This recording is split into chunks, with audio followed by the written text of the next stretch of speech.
Aquilo que está sendo feito e discutido. Então, a audiência pública é aqui que vai nos trazer bases importantes, e essa discussão aqui hoje vai nos trazer alguns esclarecimentos que para nós é fundamental.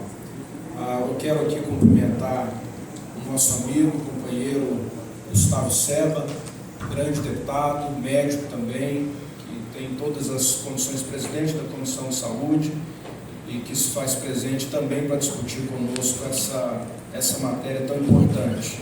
Obrigado, deputado, pela presença. Tenho certeza que a vossa contribuição será de muita valia. Quero cumprimentar também aqui o diretor do Conselho Brasileiro de Óptica e Optometria e presidente da Associação Goiana de Optometria, Dr. Forlan Luiz de Araújo, que compõe a mesa conosco. Muito obrigado pela presença. Também o advogado do Conselho Brasileiro de Optometria, Dr. Fábio Luiz Cunha, também falará para nós sobre as questões e fundamentos legais da optometria, e agradeço a presença de vocês. Foi convidado também representantes do CRM. O CRM poderia apresentar 2 representantes da audiência pública, até agora não chegaram, mas se chegar, terão todo o espaço para também nos ajudar a discutir a matéria. Então, nós estamos aguardando também representantes do CRM. Quero aqui fazer uma menção especial. Inclusive, quero convidar a mesa, a vereadora por Aparecida de Goiânia, a delegada Cibele Silva Tristão, compõe a mesa conosco, até porque ela tem sido também autora de algumas matérias, inclusive já em aprovação na cidade de Aparecida, e também, creio, pode contribuir muito com as discussões aqui hoje. Então, seja bem-vinda, Cibele, por favor, vereadora, acompanhe conosco a mesa.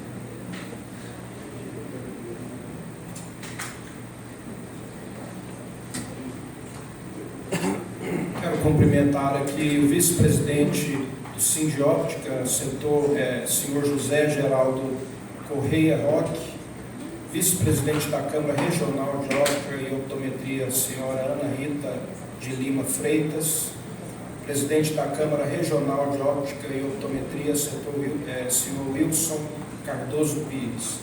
E sejam todos aqueles que nos acompanham, interessados na matéria, após as discussões e após as falas, nós abriremos para pergunta aqueles que quiserem participar de alguma forma, lembrando que é uma audiência pública, tem um caráter participativo. Então, nós temos no momento oportuno, vamos abrir para aqueles que queiram de alguma forma contribuir com a discussão que nós estamos promovendo aqui hoje. Lembrando que existe já uma matéria em tramitação, está hoje na Comissão de Constituição e Justiça, em fase de votação. E essa é uma fase importante, porque é a fase justamente que nós analisamos as questões legais, a constitucionalidade, a redação dos textos. Então, o objetivo de fazermos essa audiência pública é justamente aprimorarmos essa discussão, aprofundando o tema com os técnicos, com aqueles que são conhecedores da área, tanto da parte médica como da parte de optometria. Então, prazer recebê-los aqui hoje. Eu vou intermediar esses debates. Quero aqui devolver para a nossa assessoria, para que possa já colocar aí em ordem o primeiro palestrante, para que a gente já possa ser bem objetivos. Antes de qualquer coisa, antes de devolver para o cerimonial, gostaria que o deputado Gustavo Seba também fizesse os seus cumprimentos. Bom dia a todos e a todas. Eu quero inicialmente cumprimentar o amigo deputado Cimeison, deputado atuante da casa, o qual também é membro da Comissão de Constituição e Justiça, o qual também faço parte, e vários projetos, sempre que geram algum tipo de polêmica, algum tipo de interesse de debate. O deputado Cimeison tem sido inciso em promover audiências públicas, que é o papel da casa, que é o parlamento, o debate, e evidentemente para que a gente possa chegar às conclusões e trazer o interesse da sociedade aqui para dentro da casa. Então, parabéns, deputado Cimeison. Quero cumprimentar aqui, compondo a mesa, o presidente da Associação Goiana de Optometria, Dr. Furlan, o advogado do Conselho, Dr. Fábio, a vereadora, doutora Sibeli, e a todos que se fazem presentes. Como presidente da Comissão de Saúde, estou aqui também à disposição para a gente possa escutar, debater, ver as questões jurídicas, ver as questões que competem a nós enquanto parlamentares, para que a gente possa estender isso aos demais parlamentares, dentro da Comissão de Constituição e Justiça e, posteriormente, caso seja o caso, ao plenário, a prestação dos demais colegas. Nós estamos à disposição para que a gente leve esse debate para os demais colegas, as conclusões dessa audiência e que a gente possa chegar no resultado propositivo. Agradeço o convite, estamos à disposição. Devolvo então o cerimonial para que conduza os palestrantes. Muito obrigado, Vossa Excelência. Registramos com muita honra a presença do presidente do Sindióptica, senhor Leandro Luiz Fleury Rosa. Dando início às palestras, convido. Primeiramente, bom dia a todos. Queria agradecer a presença de todos por estar aqui, para a gente poder fazer uma importante interlocução, uma discussão, uma verdadeira discussão sobre saúde pública, que a gente muito necessita da demanda do nosso Estado. Quero também cumprimentar a mesa, o Dr. Sérgio, o Dr. Cimeison, o Dr. Fábio, a doutora Sibeli, e agradecer prontamente por essa oportunidade para a gente poder fazer essa discussão nessa casa que é a Casa do Povo. Muito obrigado. Bom, a optometria no Brasil e no mundo. Várias situações, elas acontecem de uma forma mundial. E nessa forma mundial, muitas vezes nós nos deparamos com realidades diferentes. Só que, no Brasil, a optometria ela está avançando muito, mas ainda está aquém de outras realidades, porque a optometria hoje ela já está instaurada e funcionando plenamente em mais de 130 países do mundo. Nos Estados Unidos, é mais de 100 anos que ela já foi regulamentada. Então, inclusive, várias entidades mundiais, elas apoiam. Quais são elas?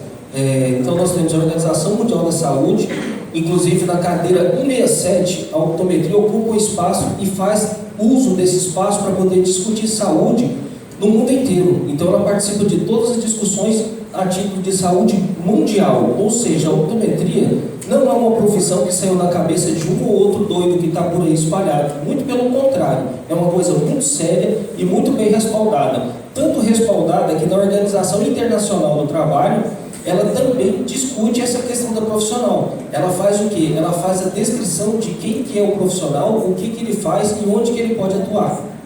Além da Organização Internacional do Trabalho, nós temos a ONU, nós temos a Unesco, nós temos a Organização Pan-Americana da Saúde, ou seja, a optometria ela está inserida no contexto mundial de saúde. Agora, existe sempre aquela briga. O que o optometrista faz, o que o oftalmologista faz? Qual que é a diferença? Então, precisa de ficar muito claro para os novos deputados que vão votar a matéria, qual que é a diferença entre o optometrista e o oftalmologista. Para isso, cabe você diferenciar a formação específica para cada um, de acordo com o seu campo de atuação. Ou seja, o oftalmologista, ele demora em média de 6 anos para se tornar médico. Depois que ele se tornou médico, ele demora mais de 2 a 3 anos para poder cursar a especialidade de oftalmologia. Depois, ou seja, já estuda um total de 8 a 9 anos. Infelizmente não vai ter o tempo necessário, mas tem um videozinho que circula muito na internet que um oftalmologista, o Dr. Sanjay Sharma, em que ele faz essa diferenciação entre os três profissionais. Ele fala de uma forma assim, muito clara qual que é o papel do optometrista, qual que é o papel do oftalmologista e qual que é o papel do óptico. Então essas três figuras elas não se confundem. Agora, a título do que o Sr. Sanjay Sharma fala, então primeiro ele faz o quê? Ele estuda 13 anos para poder se tornar um especialista em oftalmologia e depois, em cima disso, estuda mais 3 anos pelas subespecialidades, ou seja, o indivíduo, ele para poder estar apto para atuar de uma forma precisa, de acordo com patologias, ele demora em média de 15 anos. Só que existem algumas situações diferentes do optometrista. O optometrista, em média, ele estuda nas universidades 5 anos. Só que a especialidade é totalmente diferenciada. Ou seja, ele é mais rápido e menos oneroso. E ele vai ter uma condição de lidar com os problemas mais recorrentes, que a gente vai ver a seguir. Então, ele vai também na universidade, ele é capacitado a fazer esse treinamento multidisciplinar. de saúde junto com a medicina. Então nós na universidade a gente faz dissecação de cadáver, a gente estuda com profundidade essa questão da anatomia, porque antes de você saber qual que é a homeostasia, qual que é a busca da função correta do equilíbrio da saúde do indivíduo, o que acontece com ele? Você tem que conhecer profundamente quais são as estruturas e juntamente com a fisiologia, como que essa estrutura funciona. Então, até a quarta fase do nosso curso, ele é muito específico em relação a isso. Ou seja, primeiro você estuda a estrutura, depois você vê como que ela funciona, e quando chega na cadeira de patologia geral, você estraga essa estrutura para ver como que ela funciona estragada, ou seja, a fisiopatologia da situação. Então, isso tudo de uma forma geral. Ou seja, a gente pensa que fica só olhando, que a gente... Tem muitas pessoas que acham que a gente está tendo o quê? Que são um parzinho de olhos que ficam flutuando por aí. Não. A gente tem essa consciência de que o olho ele está inserido no corpo humano. Então, por isso, essas três disciplinas aqui, ó, elas são gerais. Ou seja, a gente estuda todos os sistemas, seja o sistema de osteologia, ou seja, nós estudamos a parte dos ossos. Por que o osso tem a ver? Existe uma função de nome complicado que chama função hematopoética. Essa função é a função de produzir o sangue no esqueleto axial.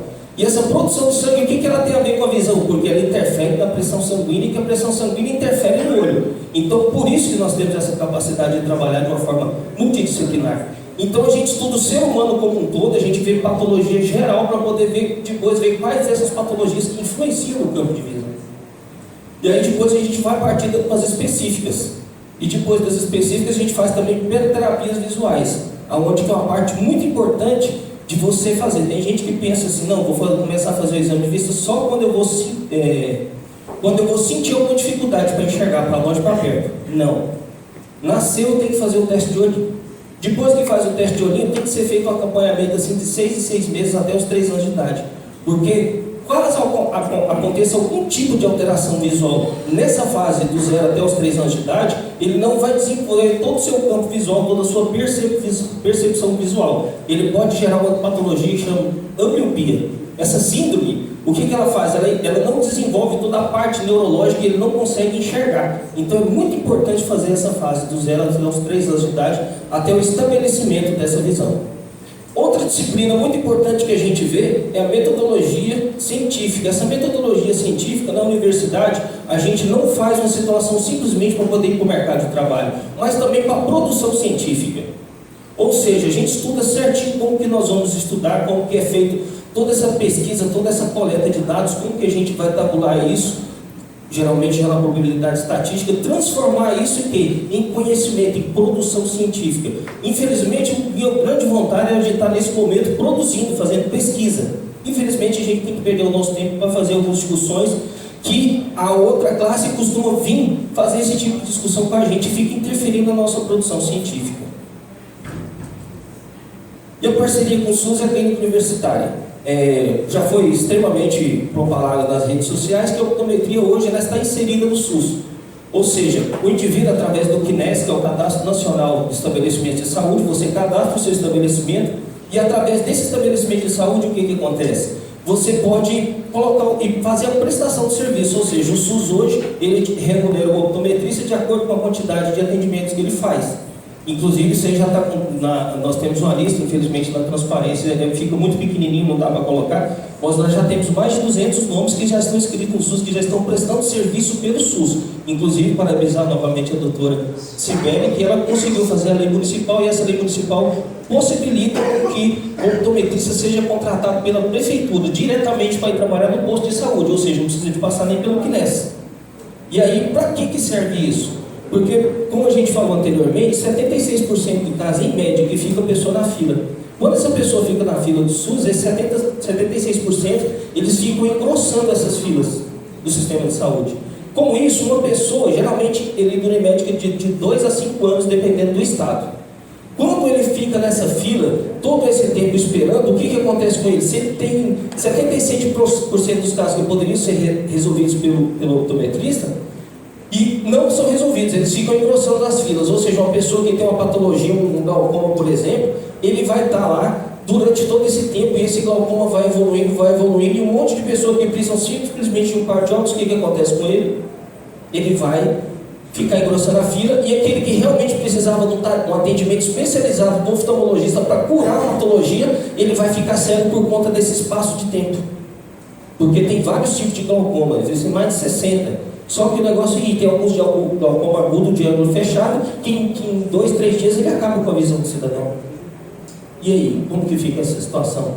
Então nós temos o quê? Nós já temos um exemplo prático disso, que lá em Santa Catarina, onde nós temos a Universidade do Contestado, que foi o primeiro curso de bacharel no Brasil, já aberto há mais de 15 anos, o que aconteceu lá? Houve essa parceria do SUS com a universidade. E com isso, ele fez o quê? Ele gerenciou todos esses protocolos. E lá nós já temos uma experiência prática com estatísticas para poder mostrar o formato dessa parceria, que isso tudo que eu estou falando, ele deu certo. Ou seja, ele reduziu a praticamente zero. Ou seja, hoje o indivíduo chega lá, o sistema lá está desafogado. O optometrista está resolvendo todos os problemas e está remetendo somente os casos patológicos que realmente precisam de tratamento. Os casos onde o olho está 100% saudável e que o indivíduo ele precisa somente de um par de óculos, está resolvido. Casos também de pessoas que têm estrabismo, que têm certo tipo de desvios oculares, ele também é feita a terapia lá. E muitas vezes é feita a reabilitação de pessoas que já estavam totalmente perdidas e enganadas por outros profissionais. Informações conflitantes, ou seja, recentemente o Ministério do Trabalho, o Ministério da Saúde, ele fez uma análise. Nessa análise é o seguinte: o Conselho Brasileiro de Oftalmologia ele apresenta um determinado número, em que esse número, teoricamente, ele está resolvendo o problema da saúde brasileira. Infelizmente, as filas não mostram isso. O que o Ministério da Saúde na época fez? Ele fez uma pesquisa, de acordo com essa pesquisa, só que essa pesquisa foi feita onde? Não na entidade, ele foi feita nas universidades. Ou seja, quais universidades que promovem a especialização de oftalmologia? Foram lá que elas pediram, e ela confrontou os dados de quem? Confrontou os dados dos médicos com as universidades. E deu um desvio padrão leve de 346%. Ou seja, alguém não está falando a verdade aí. A oftalmologia em Goiás. Hoje em Goiás, nós temos uma pesquisa do IBGE de 2000 que ela fala o seguinte: dos Goiás nós temos 246 municípios, na época somente 15 municípios eram atendidos pela oftalmologia, e de graça pelo SUS somente 9. Olha, prestem bem atenção no número, 246 municípios. Aonde está a demanda? Como está sendo gerido isso? E aqui a gente pegou do próprio site do Conselho Brasileiro de Oftalmologia, como que está o parâmetro aqui, a relação da oftalmologista à população para cada estado. Então aqui ele está falando o seguinte: de acordo com a Organização Mundial da Saúde, ela prevê 17 mil pessoas para cada oftalmologista, que seria um número razoável. E aí o que acontece? A gente vê aqui, Goiás, ele está o quê? Ele está carente. Ou seja, ele está precisando.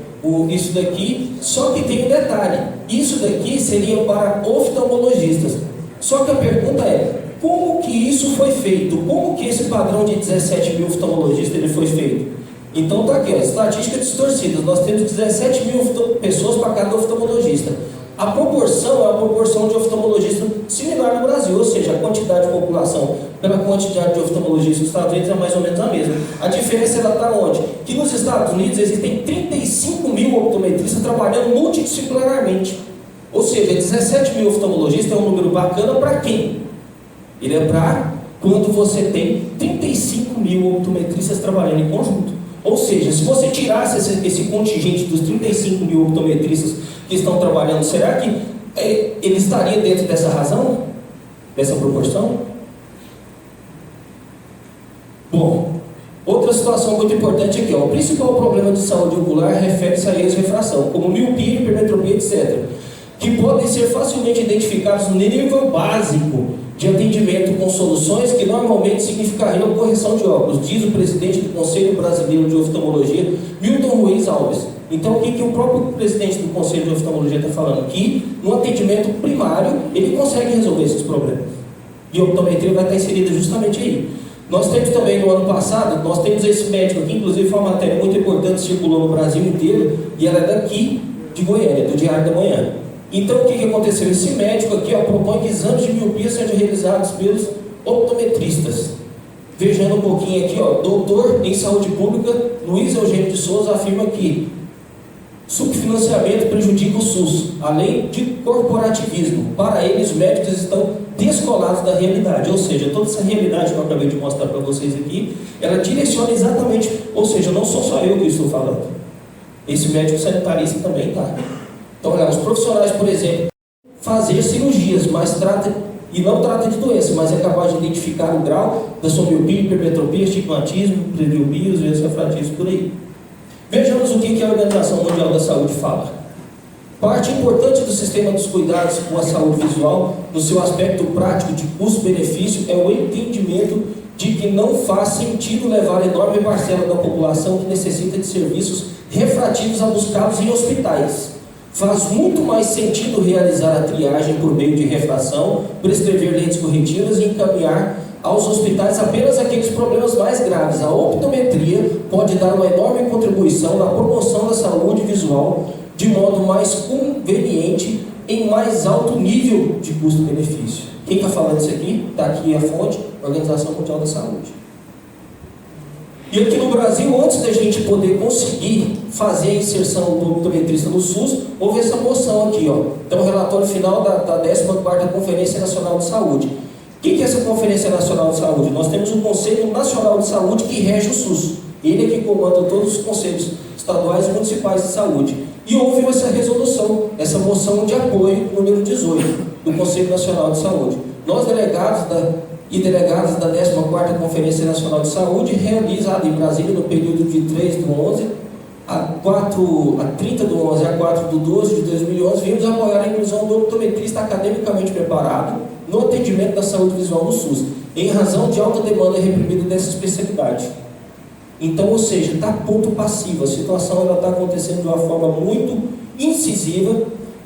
Inclusive, recentemente nós tivemos a abertura de mais novos cursos bacharelados de optometria, e a situação está chegando num ponto em que está ficando muito quimérico essa discussão se o optometrista pode ou não pode. Esse tipo de discussão não está cabendo mais. E aí o que eu peço para todos? Eu peço para todos os deputados que analisem com bastante carinho, porque uma lei rasteira, que ela foi feita no apagar das luzes, na gestão do Alcides Rodrigues, se eu não me engano, em 2009, essa lei, ela percorreu essa casa aqui em 11 dias úteis. Todas as vezes as votações elas aconteciam no apagar das luzes. Então esse tipo de situação não pode acontecer em detrimento à saúde do visual da população. Por enquanto era só isso que eu tinha para falar. Muito obrigado.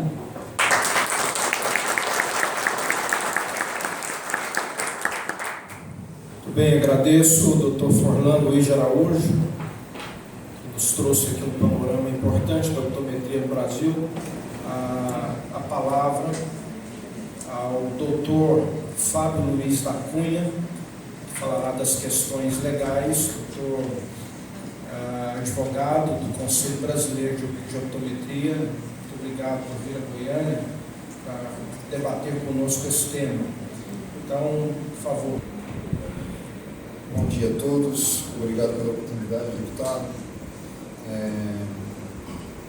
Agradecer também congratular a vereadora Cibele pelo grande apoio que tem dado à saúde visual do município do qual ela é parlamentar. Um ato de extrema coragem, porque infelizmente sabemos que as reações classistas não são das mais, geralmente não são das mais legítimas, né? E sempre respingam na normalidade da vida das pessoas que têm a coragem de levantar a bandeira isenta de defesa do interesse dessa categoria, que não é só da categoria, é da população. Então eu queria registrar aqui, consignar a minha admiração pela coragem e independência da vereadora Cibele, o que eu estendo desde já também ao deputado Kemerson. A primeira função de estarmos discutindo aqui o escopo deixar claro o escopo da audiência pública, ela está sendo feita nessa casa justamente por conta da lei que o presidente Furlan registrou no final da sua fala, que seria a Lei 16.533 de 2009. é uma lei que, ela, sob o ponto de vista formal e material, ela atinge de morte a Constituição Federal. Porque esta lei, sim, ela vai contra o dispositivo da Constituição, que determina que assembleias estaduais, casas legislativas estaduais, não podem regulamentar profissões. Esse é o foco. Por quê? Essa lei diz que não é permitido ao optometrista indicar lentes de grau. A partir desse momento, ela está inserindo no mundo jurídico uma limitação ao exercício de uma profissão, e isso é constitucionalmente vetado. Não vou nem entrar no mérito da tramitação relâmpago que o Forman falou, que já é uma coisa que já nos dá um ar de dúvida, né? Uma lei tramitando em 11 dias úteis é algo já um pouco questionável. Né? Apesar de celeridade ser um desejo de todos, eu penso que existem coisas que a gente precisa de mínima reflexão para que tenha o amadurecimento necessário para ser entregue à sociedade. Pois bem, esse dispositivo, em especial o artigo 1º dessa lei 16.533, disse que seria vedado, proibido ao optometrista receitar. Na verdade, ela fala que seria vedado a casa óptica, ou seja, a loja óptica, o comércio óptico, aceitar a receita prescrita pelo optometrista. Diz que é exclusivo, seria exclusivo profissionalmente. Isso é uma clara regulamentação da profissão vedada pela Constituição, para ser feita por lei estadual. Assembleias legislativas, câmaras de vereadores têm e podem, devem, pela própria Constituição, legislar fomentando programas de saúde, entregando para a população programas que deem efetividade e eficácia nas ações de saúde, né? Possibilitando, dentro da própria lógica da Lei 8.080, que instituiu o Sistema Único de Saúde, a universalização do atendimento à saúde, né? A multidisciplinaridade, fomentando todos esses programas que são mundialmente conhecidos e praticados, para que a população tenha lá na ponta final um serviço adequado, um serviço satisfativo, um serviço que a Constituição também lhes garante, nem só pelo fomento, através do artigo 198, a Constituição diz que é dever do Estado a promoção de trabalhos assistenciais, trabalhos na área da saúde, promover para a saúde todos os cuidados, para a população todos os cuidados na área da saúde. Então esse seria o principal foco. E além dessa inconstitucionalidade que já do ponto de vista formal, que já nos tiraria do foco até a discussão se é bom ou se é ruim a atuação desse profissional, nós temos um claro cenário legislativo mundial. Nós temos um decreto de 1932 que na época proibia até o ortopedista que tem consultório para dentro do cliente. Tão anacrônico que é esse decreto, que tão fora do contexto social. Por que ele proibia até o ortopedista, que é um médico, né, o chamado médico dos ossos? Porque em 1932 o ortopedista era um prático, ele não tinha informação. Eles atendiam, se a gente for estudar a história da medicina, em especial da ortopedia, eles atendiam o que chamavam de oficina de ossos. Olha só o quanto rústico era o nome. Era um cidadão que pegava uma pessoa que tinha ali uma fratura, uma torção, fazia uma tala com um pedaço de madeira e pano e encaminhava para casa, receitando para ele 3 Pai Nosso e 2 Ave Maria para ver se não ia dar algum tipo de infecção ou algo do gênero.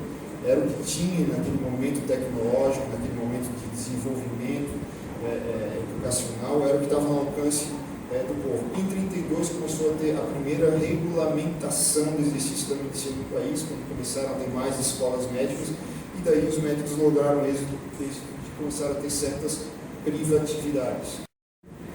Alguns práticos da época, a exemplo do ortopedista, na época, em 1932, o optometrista era um profissional prático, e por isso, nesse mesmo artigo, foi vedado, foi proibido também a parteira, o massagista, a optometrista e a ortopedista ter consultório para atender cliente. Então, o motivo, né, ou seja, a intenção do legislador de clara, muito transparente, é retirar do mercado os práticos. Infelizmente, nós vemos ainda a classe, principalmente os oftalmologistas, levantando a alto de bom som, reclamando a aplicação desse artigo de 1932, esse artigo 38, do decreto 20.931 de 1932, como sendo ainda vigente e aplicável. Eu concordo inteiramente que esse artigo ele é vigente, ele está vigente, ele tem que gerar seus efeitos. Mas contra quem que ele tem que gerar seus efeitos? Ele tem que gerar seus efeitos contra os práticos. Porque eu não quero que um cidadão hoje, nessa crise financeira, receba o seu FGTS de rescisão contratual e vá comprar um autorrefrator e vá montar o seu consultório de optometria. É isso que eu não quero. Então ela tem que ser aplicada contra esse cidadão. Por quê? Porque ele é um prático. Se esse cidadão pegar o seu FGTS e for para um banco acadêmico que o Estado autorizou que esteja lá, porque o plano político-pedagógico determina o perfil do egresso do profissional que está lá, e esse perfil do egresso diz que esse profissional é um profissional preparado para fazer todo o tratamento, a atenção primária da saúde visual. Esse plano político-pedagógico prevê uma série de cadeiras, disciplinas no seu corpo curricular, fisiologia ocular, patologia sistêmica e ocular, e mais de 4.000 horas de aulas, justamente para formar, qualificar, que a Constituição diz que o egresso do superior, ele goza de presunção de qualificação, a lei de diretrizes e bases da educação MIG vai no mesmo toada. Eu não posso simplesmente me socorrer de um decreto de 1932 voltado nitidamente para práticos, para defender um interesse claramente classista, mercadológico, que não tem nenhuma harmonia com o interesse público social. Essa seria a primeira observação que a gente tem que colocar. Nesse sentido, o ministro Luiz Fux, hoje do Supremo Tribunal Federal, na época aqui ainda no STJ, já deixou muito claro, interpretando esses decretos, que a função do optometrista seria identificar, diagnosticar, corrigir e prescrever soluções ópticas, excetuadas aquelas exclusivas do médico oftalmologista. Qual seria uma solução óptica privativa do médico oftalmologista? Por exemplo, a lente de contato intraocular, que é necessário quando faz cirurgia de catarata, nenhum ato invasivo, a inserção de lente intraocular, nenhum outro ato invasivo ou medicamentoso é dado ao optometrista. Esses atos considerados pela legislação de nível secundário e terciário são classicamente, tanto pela literatura da ciência como pela legislação, sim, privativos do profissional médico. O que o optometrista quer é atender, como o resto do mundo faz, atender no âmbito da atenção primária. Além daquele julgado que a gente fez referência, tem mais outros inúmeros, como esses enumerados aí na listagem, Não posso não. No STF. E, por fim, a gente tem, do ponto de vista legal, em 2013, a gente teve uma solução definitiva para a situação. Quando nós vimos ali que o objeto, sobre o que dispõe o escopo da lei, do decreto de 1932, era a regulamentação da medicina, nós temos aqui que a lei 12.842 de julho de 2013, que entrou em vigor em setembro do mesmo ano, dispõe justamente sobre o exercício da medicina. E essa lei teve toda a sua discussão dentro do Congresso Nacional, toda ela voltada para identificar o que é ou o que não é privativo do médico. Porque, como sabido, não é só a optometria que tem problema com essa discussão do liame de atuação. O psicólogo tem esse problema, o odontólogo tem esse problema, a enfermeira tem esse problema, e todos os profissionais da área da saúde. O clássico problema da acupuntura, nós temos pareceres do Conselho Federal de Medicina, de cerca de 15 anos atrás, dizendo que a acupuntura é feita para seco. Ou seja, era uma enganação, não tinha efeito clínico comprovado, terapêutico comprovado. Mas a acupuntura começou a dar dinheiro, e de uma hora para outra ficou ato médico. Começou a ter efeito terapêutico. Então, são questões que mostram que nem sempre a vontade de legislar ela tem relação com o interesse público. Nós gastamos mais de 10 anos discutindo a Lei 12.842 e em nenhum momento o Conselho Federal de Medicina ou entidades médicas tiveram a preocupação de legislar visando a segurança da população. Porque hoje eu tenho um egresso do curso de medicina que ele se forma, ele pode, no outro dia que ele pegou o diploma, de manhã fazer uma cirurgia de catarata, à tarde fazer uma cirurgia de ponta safena e à noite colocar uma prótese de silicone. Porque não tem uma legislação sequer que diga que só quem pode fazer esses atos de alta especialidade são profissionais que efetivamente são egressos não só da graduação de medicina, mas egressos de cursos de residências médicas autorizadas que os habilitam, os qualificam para esses atos que a graduação, tenho certeza disso, não os prepara. Então, se gastou 10 anos para redigir um artigo com vários incisos para dizer, ó, é privativo da profissão. Sendo que no primeiro projeto de lei, infelizmente até um senador do meu estado, quis dizer que até a administração de hospitais era privativa de médico. Eu não estou falando de responsabilidade técnica, eu estou falando de administração, de interpretar planilhas financeiras, de gerir RH. Eles queriam que até isso fosse privativo de médico, para ver o quanto ficou distante da preocupação desse projeto de lei o interesse da população no que toca os assuntos efetivamente de saúde. Mas nos deu, no final das contas, um presente esse projeto de lei quando se transformou em lei. Porque ao dispor sobre o exercício da medicina, ele, por força da lei de introdução ao direito brasileiro, ele revoga revoga tacitamente qualquer dispositivo que trate da mesma matéria, porque ele veio justamente para dizer o que é privativo de médico. O que não é privativo de médico, que não está arrolado nesse dispositivo, que é um dispositivo que classicamente no direito chamamos de rol taxativo ou números clausos exaustivo, o que não está ali não é privativo de médico. Essa é a interpretação constitucional clássica que não se pode distanciar. Por quê? Porque na medida que eu estou dizendo que é privativo da minha categoria, eu estou atingindo reflexamente todo um outro universo de profissionais e de cidadãos. E estou atingindo em direito fundamental. E eu não posso fazer interpretação extensiva de restrição ao direito fundamental. Ela tem que ser específica, clara e objetiva. O popular nada mais é do que uma estrutura anatômica que está num orifício natural, que é a órbita ocular.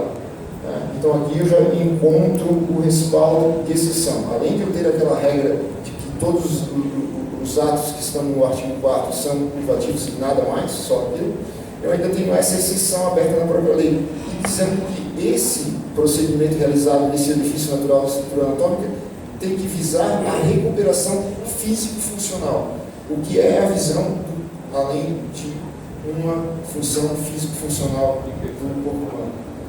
Então eu tenho o optometrista também protegido por essa clara exceção feita pela lei. E a lei de introdução aos novos direitos brasileiros diz que a lei posterior revoga a anterior quando expressamente declara, quando seja com ela incompatível, que é o caso, ou quando regula inteiramente a matéria que tratava a lei anterior. A lei anterior tratava de regulamentação da medicina, a lei nova, a lei de 2013, trata de regulamentação da medicina, ou seja, ela revoga os decretos de 1932. E aqui eu tenho julgado específico agora aqui do STF, enquanto o Ministério da Pertence ainda era ministro da Casa, dizendo que ele, nas palavras dele, um exercício de anacronismo julgar com base em decretos de 32 e 34, julgando, no caso, um processo de um optometrista, essa seria um absurdo eu limitar a atividade do optometrista com base nesses decretos tão defasados em termos de tecnologia da saúde. Para deixar clara essa segurança, a gente está falando uma coisa muito séria, né? A gente está falando, defendendo que um profissional que classicamente na nossa sociedade, e a gente trabalha muito com preconceito, com ideia pré-concebida, se a gente for para a rua, o principal problema da optometria hoje é o que é? É o desconhecimento do que seja. A maioria das pessoas gagueja ao falar optometria, não consegue nem pronunciar a palavra, né? Que para ajudar ainda é até difícil de fazer reforço de marca porque a dicção trava, né? Parece aquelas brincadeiras de trava-língua, né? O pitou, você não consegue nem falar. Mas então a gente precisa do reforço de marca, a gente tem muita resistência de falar com magistrados, com promotores, Se você for para a rua, eu brinco que se para cada 10 pessoas que for perguntar, 11 vão responder. Se você perguntar quem é que receita óculos, vão falar que eles nem vão falar que é o oftalmologista, vão falar que é o médico oculista, né, que é o que é popularmente conhecido. É um problema cultural, porque paulatinamente isso vai se resolver à medida que o profissional for entrando no mercado. Hoje nós estamos aí com um pouco mais de 6 mil profissionais no Brasil afora, estamos com 5 universidades espalhadas regionalmente, com algumas dezenas de outras já com pedido de autorização prestes a ser liberado. Então, de uma hora para outra, a gente vai ter um boom significativo. Nós temos já quase 200 profissionais já diretamente contratados pelo Sistema Único de Saúde. Então, nós temos já uma realidade bem concreta, mas ainda não a ponto de ser culturalmente, de superar essa tradição cultural que a gente tem no país. Mas a gente tem essa garantia de segurança, porque a gente vê a Organização Mundial da Saúde defendendo e fomentando a atuação desse profissional. A gente vê, inclusive, e aí a gente fica um pouco chocado com a contradição das classes médicas que defendem o contrário, da prova brasileira. A gente vê o Conselho Internacional de Oftalmologia, como a gente vê na projeção ali. Esse é um plano estratégico para preservação e recuperação da visão, que esse plano é do Conselho Internacional de Oftalmologia. E ele diz, dentro desse plano, que é impossível a gente alcançar uma prevenção, uma erradicação da cegueira evitável, sem a gente ter um atendimento multidisciplinar, ou seja, de vários profissionais, respeitando essas competências desses profissionais, atuando em conjunto em prol da saúde da população. E aí ele arrola quem são a categoria desses profissionais, membros da equipe de cuidados com os olhos. Já vem na primeira linha o optometrista. E para não deixar dúvida, porque os médicos gostam de confundir muito o optometrista com o óptico, né? O óptico é o responsável pela casa óptica, que recebe a prescrição do médico ou do optometrista e vai lá manipular as máquinas para fabricar, para aviar aquela receita e fabricar o meio óptico, o óculos ou a lente de contato. Enquanto o optometrista, segundo o Conselho Internacional de Oftalmologia, está ali, o optometrista é um profissional da saúde não qualificado na área médica, treinado na detecção, medição e correção de erros de refração e capaz de detectar a baixa visão e a presença de uma doença dos olhos e submeter a um oftalmologista para futuras investigações e tratamentos. Isso que eu estou falando não é optometria, não é o Conselho Mundial de Optometria, é o Conselho Internacional de Oftalmologia, um órgão de cunho científico que representa os oftalmologistas dentro da OMS, dentro da IAPB, que é a Agência Internacional de Prevenção à Cegueira, ou seja, um órgão de extrema credibilidade científica, o que nos deixa bastante tranquilo para defender. Porque eu, na qualidade de advogado, eu tenho a responsabilidade de ser o primeiro juiz da causa, a gente aprende isso na faculdade. Então, para você defender bem uma tese, você tem que acreditar nela. Então, eu me preocupei muito de ter o respaldo científico de uma área que não é a minha, que não é a jurídica, de uma área que é a área científica da saúde, para saber se eu realmente estaria defendendo uma categoria que tem efetivas condições de fazer o que está se propondo. Né? Então a gente vai fazer o comparativo, como culturalmente ainda não é concreta a presença desse profissional no país, a gente foi procurar essa realidade mundial, o que nos deixa bastante tranquilo, porque o olho do brasileiro não é diferente do olho americano, não é diferente do olho do japonês, não é diferente do olho do alemão, e em todos esses lugares esse profissional é formado, é fomentada a formação dele pelo Estado e pelas organizações internacionais, justamente para que se dê conta da demanda da saúde visual. A gente tem hoje já, felizmente, um número significativo de profissionais médicos que defendem a optometria no país, a exemplo dessas declarações de neurologistas que recebem, que não são só oftalmologistas que vão receber esse encaminhamento do profissional optometrista. Você, através do exame de fundo de olho, você vai poder identificar, por exemplo, uma diabetes, e o optometrista vai encaminhar esse cidadão diretamente com o endocrinologista. Né? Você vai poder encontrar uma série de outros problemas. No caso, esse neurologista recebe constantemente encaminhamentos de optometristas.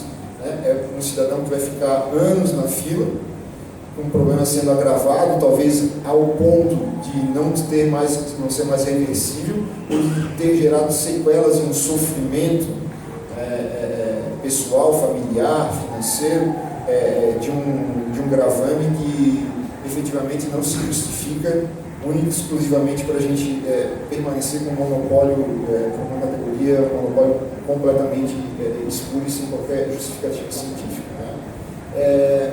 O Dr.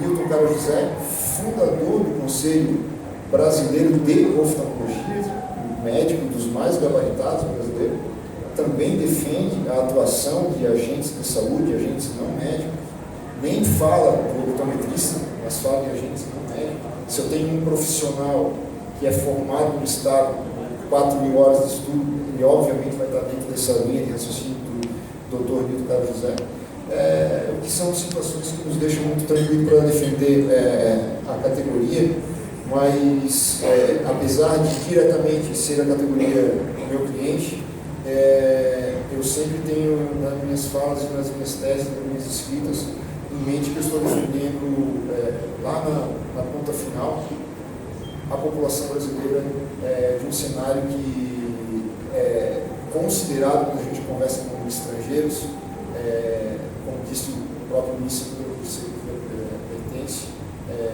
absolutamente absurdo, né? Uma tentativa de manutenção do monopólio no que toca da terminação visual.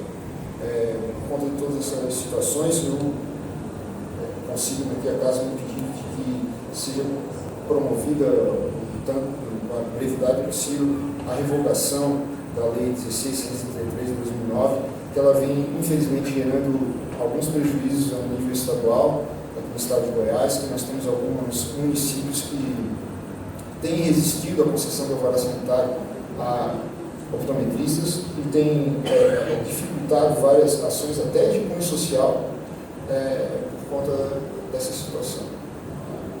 Por conta da existência ainda desse diploma legal, que além de não ser de competência da Assembleia Legislativa Estadual, do ponto de vista material também guarda sérios traços de inconstitucionalidade. Obrigado pela atenção.